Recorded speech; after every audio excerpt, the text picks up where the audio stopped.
बातमी आहे पुणे येथून।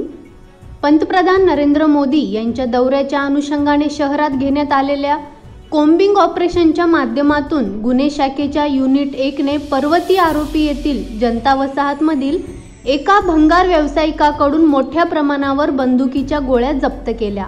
त्याला अटक करण्यात आली आहे। जप्त केलेल्या एकूण 1105 गोळ्यांमध्ये 56 जिवंत काडतुसे, 79 खराब काडतुसे, 970 बुलेट अशा 1,57,000 गोळ्यांचा समावेश आहे। दिनेश कुमार कल्लूसिंग सरोज वय 34 वर्ष, राहणार पर्वती दर्शन जनता वसाहत असे अटक करण्यात आलेल्या व्यावसायिकाचे नाव आहे।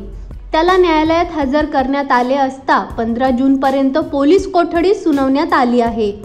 युनिट 1 चे कर्मचारी पेट्रोलिंग करत असताना गुरुवार पेठेतील गौरीआळी येथे भंगाराचा व्यवसाय करणाऱ्याकडे बंदुकीची काडतुसे ठेवली असल्याची माहिती मिळाली।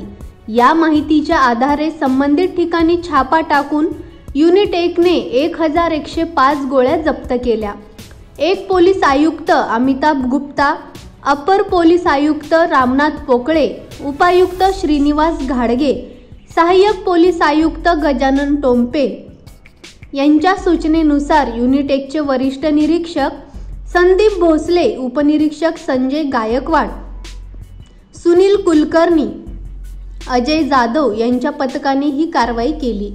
एवढ्या मोठ्या प्रमाणात दिनेश कुमारने काडतुसे कोठून आणली, ती काडतुसे जवळ कशासाठी बाळगली, त्यातील काडतुसे त्याने कोणाला दिली का, त्याचाही काडतुसे जवळ बाळगण्यामागचा नेमका काय उद्देश होता याचा तपास सुरू आहे।